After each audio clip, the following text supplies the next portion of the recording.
Hello everyone. The topic for the day would be business process management. We would refer this particular term as BPM more often than not in the next half an hour of this particular video. So business process management, come, let us understand what exactly has been meant by business process management altogether. So we will be talking about BPM. We need to understand what are the strategies, how do we plan for it, how do we monitor or make see the progress, overall progress, and accordingly act or adjust in case if it is deviating from our plan. So we need to understand the strategies, the plan, how do we get there, what are the strategies, what exactly we want to go around it, how do we go around is the plan part of it. We need to monitor the pathways, and in case if there are any deviations, how do we adjust them. So basically we'll talk about the very best practices altogether. So describe the differences of performance management and measurement. Remember, performance measurement needs to be done. Anything that gets measured can get managed. So we need to understand the various methodologies, the pedagogy adopted for business performance management. We'll talk about Six Sigma. I would love to give a stress upon balanced scorecard on this particular presentation altogether for you to understand what is business performance management, because it gives you a 360 degree viewpoint as to what the performance is that the organization is up to. And definitely at the fag end of my video, I will wind it up with a number of dashboards that the various company actually professes to prove their point altogether. So basically the scorecard and the dashboard. Understand the basic concepts of the dashboard and dashboard design thereof. So an overview. It is a real-time system that alerts managers to potential opportunities. Remember, business process management or business performance management, either way you want to go around it, it is actually during the process or execution of the businesses that certain opportunities, certain trends are being alerted to the managers for what exactly is happening. So we need to understand the potential opportunities, impending problems and threats, and then empowers them to react through a model and collaboration. So I will be the renovation name from the different groups altogether. CPM, it is known as Corporate Performance Management by Gartner Group. Some of the other groups know or call business performance management as EPM or Enterprise Performance Management. Similarly, there is something called Strategic Enterprise Management as per a SAP. So these are various nomenclature for business performance management. Remember this thing. For business performance management, some authors, some groups, some industries, some verticals, some companies call it as a corporate performance management, some call it as enterprise performance management, and then still there are people who could say it as a strategic management altogether. So business performance management refers to the business process, business methodology, business metrics, business technology utilized by the organizations to what to measure, to monitor, and definitely to manage the business performances. So BPM encompasses just these three goals altogether. Basically a set of integrated closed loop management and analytical process, a tool to define what the business is all about it, where are we going around it, are we treading on the right path, and the methods and a tool for monitoring the performance indicators altogether, which is KPIs, key performance indicators, linked to the strategies. So business performance management and business intelligence, we need to understand BIs altogether is basically an outgrowth or an offshoot of business intelligence. So what are this? The same companies market and sell them. Business intelligence has different evolved from a different perspective altogether of the original differences between two. As such, does not exist any longer, but I would still like to go around it. Remember, from BI we have evolved into BPI, right? So business performance management is an offshoot of business intelligence. Now, so essentially they are one part of one another. So BI is a crucial element. I would love to tell it, if you can remember, this thing is BPM is essentially business intelligence plus the planning around it, the strategizing around it, a unique solution. So we have the closed loop process that I've been talking about it. We've been talking about strategies, the plans, the monitors, the acts, and the adjust that goes around it. So you look at it, the strategies goes around out from this particular place. So we have the mission, value, goals, objectives, incentives, strategies, maps, everything. Then comes the next goal, is this goal, which goes around for the planning process. So which is all about the budgeted plans, the forecasted model, the initiative targets, and so on and so forth. Then we have the monitoring evaluation. What are the monitoring evaluation that goes around it? It is all about performance dashboard. It is all about reports. It is all about analytical tools. And then comes the last part is wherein we can act upon it. Now, how do we go around? When we get those dashboards, we have those information, we have the data at a perusal, we take an action and thereby come across to a certain.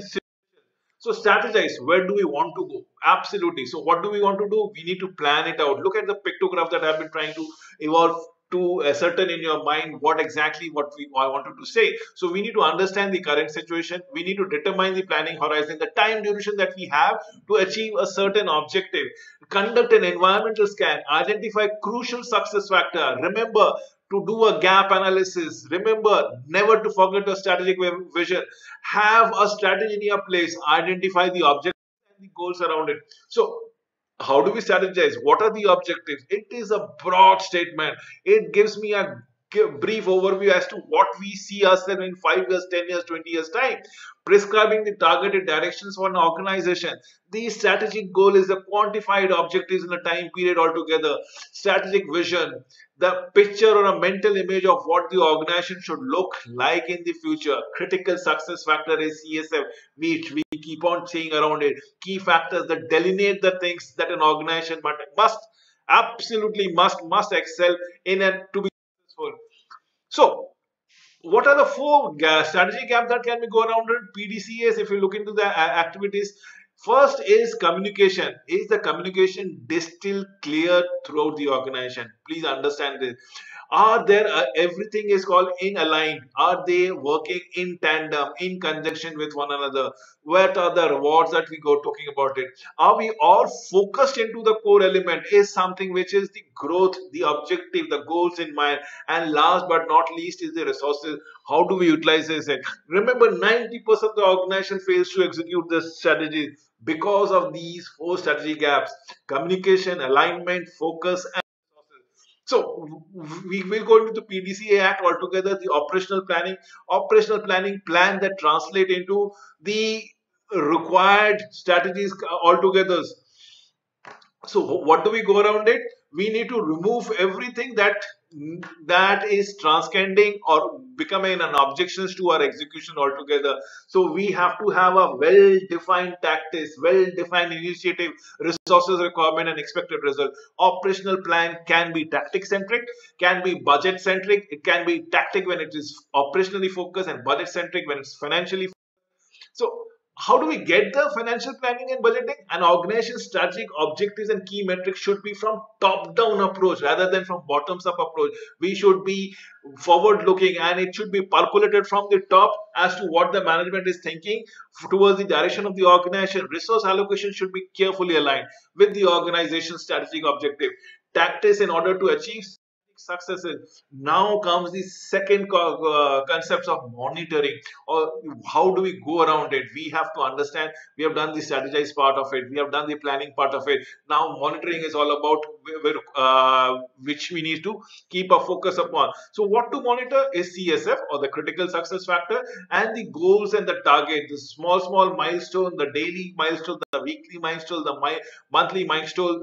The targets has to be filled in. Are we achieving or are we not? And how do we go around it? We will talk about a diagnostic system, basically a web-based cybernetic system that has inputs from all corners of the organization, a process from in transforming those inputs into a viable, processable, understandable data, a standard or a benchmark against which it can compare the outputs. Remember, that thing is the diagnostic control system.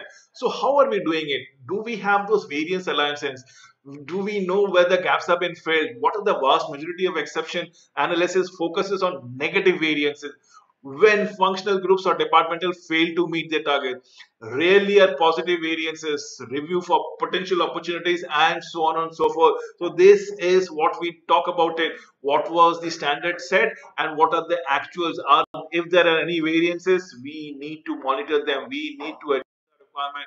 So this is how we go around it. So we require look, this is what been done. At an A point, this was a point of thing. So we were expecting something can go around in a normal curve. But what if strategic assumptions are wrong and things are going downstream? So then there is something which we need to take precautions, take some measures, and this is what is act and adjust is all about it. Success or mere survival depends on new project, creating new product, entering new market, acquiring new customer businesses, or streamlining some processes. Most new projects or ventures fail. Why do they fail? Remember, Hollywood movies almost 60% fail, flop on the box office. The mergers and acquisition are 60% less successful. 40% of the mergers and acquisition comes and sees the end of the day or the light of the day. IT project approximately 70% goes on or falters around it. New food products 80% times it fails. 90% of the pharmaceutical products or tonics or tablets actually which has been launched into the market does not see the light of the day.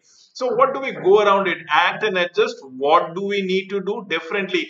First and foremost thing is to define the campaign objective, define the test outcomes, and then once we have defined it, we'll talk about the execution of the campaign.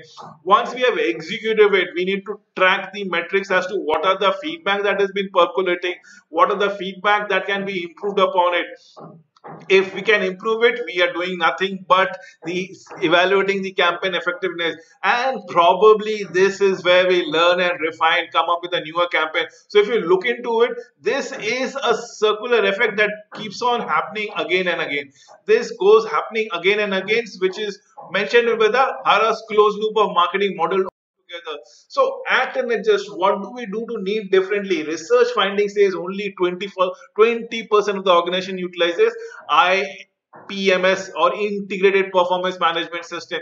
Fewer than 3 out of 10, that means around 30% of the developed companies actually have clearly expected result of the major projects or initiative. More than 75% of the information reported in management are always past data, are always historical data, or always internally focused or internally centric, and less than 25% are future oriented, looking outwardly, probably giving a predictive in nature. The average knowledge worker spent is less than 20% of his or her time focuses on so-called higher value analytical and support skill. So performance management measurements is a system that assists to achieve what I say is success in to track the implementation of the business strategy by comparing actual results by setting for goals and objective. Comprises, remember, it comprises systematic comparative method between actuals and standards. Remember, this is what we are going around it against strategic goals and standards, and probably look at the process accordingly. We will talk about the KPIs. KPIs represent the key performance indicators. It's basically the strategic objective and the metric that measures up performance against a goal. Now, what are the distinguished features? Number one is strategy. Number two is target. Then we talk about what are the acceptable ranges of performance that might be considered and what are unacceptable.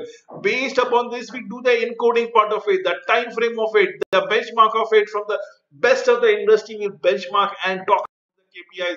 KPIs are always outcome versus drivers. It is something called leading indicators and lagging indicators. Lagging indicators when the outcome is already taking place. Leading indicators which the process is still undergoing. We are in during the implementation stage. What it comes around it. So operational areas covered with the drivers, KPI, customers performance, service performance, sales operations, and sales plan altogether. So these are the areas that needs to be covered. What are they? Customer focused. What are they? The service focused. What are they? What are sales focused? So we'll talk about the performance every time. We'll try to predict futures as fast as possible.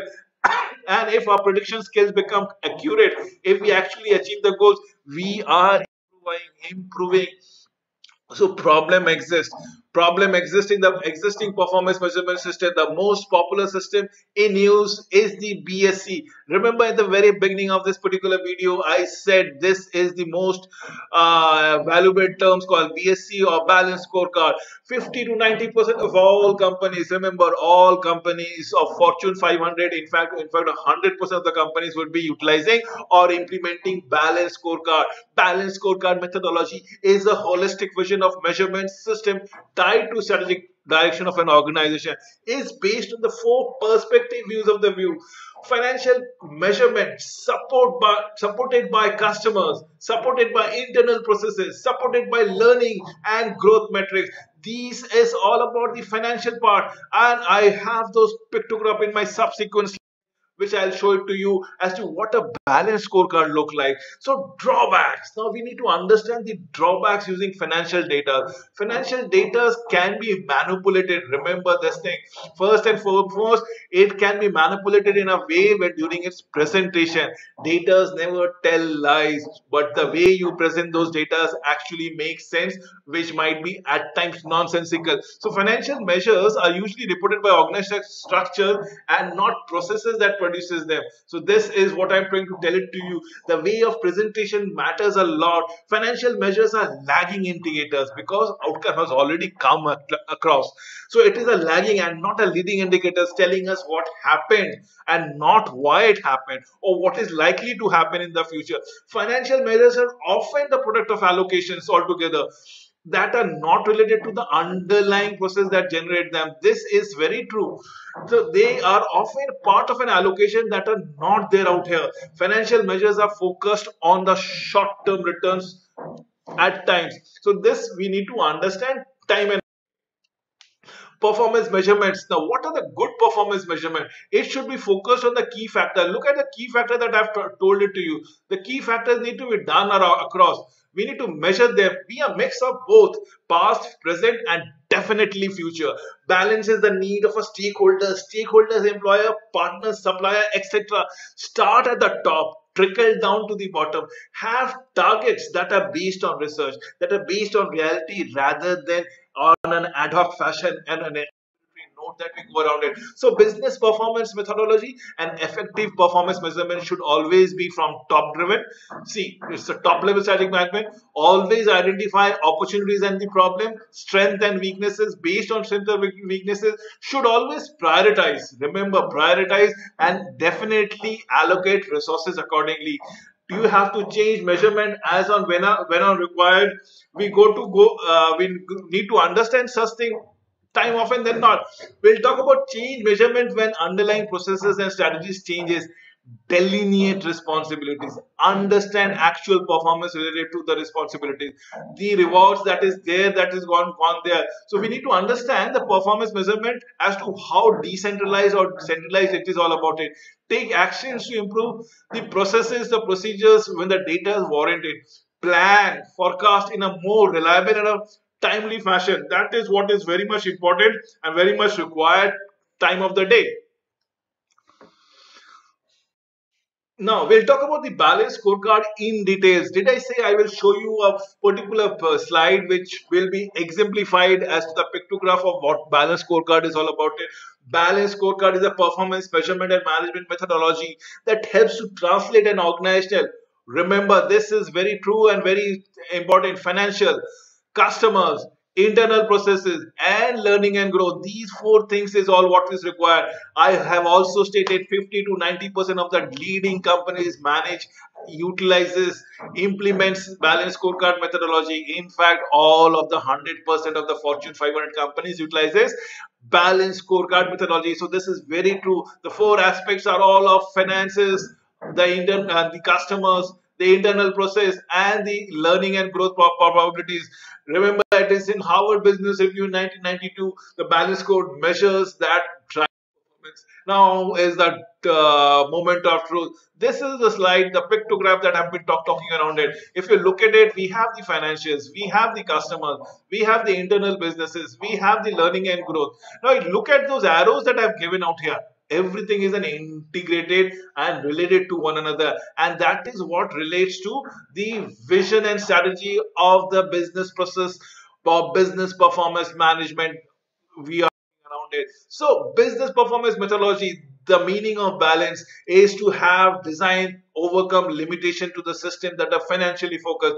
Non-financially objectives fall into one of those three criteria. What are they? They are internal business process. What are they? They are all about customers. What are they? They are all about the employees as far as learning and growth is concerned. All about the organization as far as learning and growth is concerned. So we have this non-financial objective too. So BSc, the term balance arises because the combined set of measures are supposed to encompasses are indicators that are financial and non-financial. Yes, it is not. Both are leading and non-leading. Finance is accounting would be a lagging indicator. Less would be a leading indicator as to what the customers are wanting. Internal and external, definitely yes. It has a mix of both internal environment and external environment. Qualitative and quantitative, yes, definitely people would be utilizing adjectives to describe their experiences with an organization, and definitely it's a long-term and a short-term method. So it balances everything. That is the reason why it is called as balance card. So, business performance methodology, aligning the strategies and action. So, six-step processes, usually absolutely done, wherein we formulate the strategy in the step number one. Once formulated, we plan the strategies for the execution part. How do we plan it? We need to align it or implement with the structures in the organization that has been out there. Accordingly, we will be looking at implementing the operations part of the step number 4. Step number 5 is when the operation is in full swing, we will start with the monitoring and the learning part. And last but not the least would be the testing and adapting strategies. So business performance methodology is financials. We're talking around it. The customers will talk about it. The processes will do about it. The learn and growth we embrace is all about it. So what does financial goes? It increases the net incomes. It increases customer retention. It increases call center performances and definitely reduces the employee turnover. So this is what the balance scorecard measures is all about it. The net income, and this shows, it has been showed every time what are the increasement and what are the reduction. You look at the attrition rate has been reduced by 25% and gives you a visual process. So comes the Six Sigma. Before I wind up with the dashboard altogether, Six Sigma is a performance methodology of the management aimed at reducing the number of defects to as close as 0 per million, or see, this is defect per million opportunity. So it might be you might be producing soft drinks, you might be producing laptop. So if there are 0 defect per million opportunities per million production, nothing like it. But Six Sigma, so the DMAC performance model says it's a closed loop thing. What is the closed loop that we go around it? It is an improvement which taken care of the steps in defining, measuring, analyzing, improving and controlling things. So what is DMAC is all about it? DMAC is defining, remember, measuring, analyzing, improving and controlling process of Six Sigma that goes around it. So Lean Six Sigma is lean manufacturing divided by lean production. That is what is required, lean production versus Six Sigma. We go around the thing about everything. Now this is the table that we are talking around it. We have those practical things about the six problem. See the practical problem, understand the problem. Statistical problem, now identify the problems with the help of data, with the help of facts. Now with those facts and data, find a solution. Provide that solution which is practical, most practical, which is supposed to increase your profitability and reduce your wastage. Then we have the create a system to control that process altogether. Measure and see what can be done. Now we have been talking around it and we have said it in my previous slides also. This has been done about defining, controlling, measuring, which goes around here and there. And this is the arrow that goes around it. Right? So we recognize, we realize, we measure, we control, we analyze, we control. This is the DMAC process that we go around it. DMAIC, DMAC process that we go around. Define, measure, analyze, improve and control. BPM or business process performance methodology is how to succeed. Six Sigma is integrated with business strategy. Six Sigma supports business objectives altogether. Key objectives are engaged in the process. Remember, project selection is of very vital importance. There is a critical mass of project and resources. Project in process are actively managed. Team leadership skills are emphasized. Results are rigorously tracked. Remember, balanced scorecard plus Six Sigma means definitive success. Nobody and no one else can defeat it out. So you need to understand how to succeed in Six Sigma altogether. Team leadership plays a major role. Results are rigorously checked. Remember, the fact is defect per million orders, DPMO, or opportunities or production. There should be zero defect. Strive to forward it. Integrate Six Sigma with BSC, translating strategies with quantifiable objectives, cascading objectives to the organization, setting target based on the voice of the customer, the requirement of the customer, the demand of the customer, the request that needs to be understood. Implement those Six Sigma projects within the strategic projects. Execute the process. We will talk about it again. So we have this thing again of business performance technologies and application. We'll talk about this dashboard shortly, wherein BPM architecture is the logical and physical design of the system. If you see, we have a system that is in place which tells you about the occupancy rate, which tells you about the net promoter scores, and so on and so forth. Business performance system consists of business performance application. It gives a information hub. It is a source system. So basically, what does these tires have? The parts are, they have three things. One is a database tire or the backend thing. One is the application tire, where there is an application or the mix of the data, utilization of the data to a certain principles to come up with a client a user interface, wherein it shows it is 75% is an occupancy rate, probably of an hospital or a hotel or God knows for whatever things that we are talking around it. So we talk about the architecture and application. Business performance application are into strategic management, are into budgeting and planning and forecasting, about all consolidation in terms of finance is concerned, profitability modeling and optimization. Financial strategy and management reporting is a must thing. So we talk about the source system out here. Definitely is the source system. The business application is our budgeting, planning and organization, which is the information hub or the dashboard out here. Is concerned, it is giving you revealing preferences as to what kind of scores is that which is important for your customer segment, that needs to be shown in a single environment or single screen, easily understood. Look at it. We look at a banner campaign rate. We did a click through per impression or CPM that we go around it. We visit per banners and so on and so forth. Remember, this is what a performance dashboard is all about. It's summary, marketing cost, web banners, and again a similar dashboard I'm trying to show it to you in terms of performance dashboard, visual display of monitor operational. Remember, these dashboards are only an example to understand or probably form your own dashboard for your own business entity. We have the performance scorecard against every that has been mentioned. We have again a dashboard using or versus scorecard that goes around it. So you look at a new session, the conversion rate, we have the pie chart that goes around it, and we are looking at different kind of scores for perhaps maybe a geographical areas, let's say, perhaps a product line, let's say, perhaps the revenue generation, or should I the cost generation. So we have an operational dashboard, we have a tactical dashboard, we have a strategic dashboard that needs to be taken into consideration every now and then. You need to understand what you are doing. Similarly, so fundamentally dashboard should be look at the latest dashboards which have been done are on the left side of the screen, where you have all your metrics or requirements, the parameters out here, which can be elaborated on the right side of the screen in details, such as the graph that been going around it. See the number of visits, the number of engagement, and so on and so forth. The fundamental challenge of dashboard is to display all the required information. Remember, all the required information in a one single screen, clearly and without distraction, in a manner that is assimilated. So that is what this dashboard is all about it. So use of visual impacts, definitely yes. Transparent to the user, this is very important, so that even layman can understand. The visual component will play a huge part of it. Combines data with a variety of systems, yes. Enable drill down or drill through altogether. It percolates through all the data and give a concise feedback to you. With this, I come to an end of this particular video. Thank you for watching it.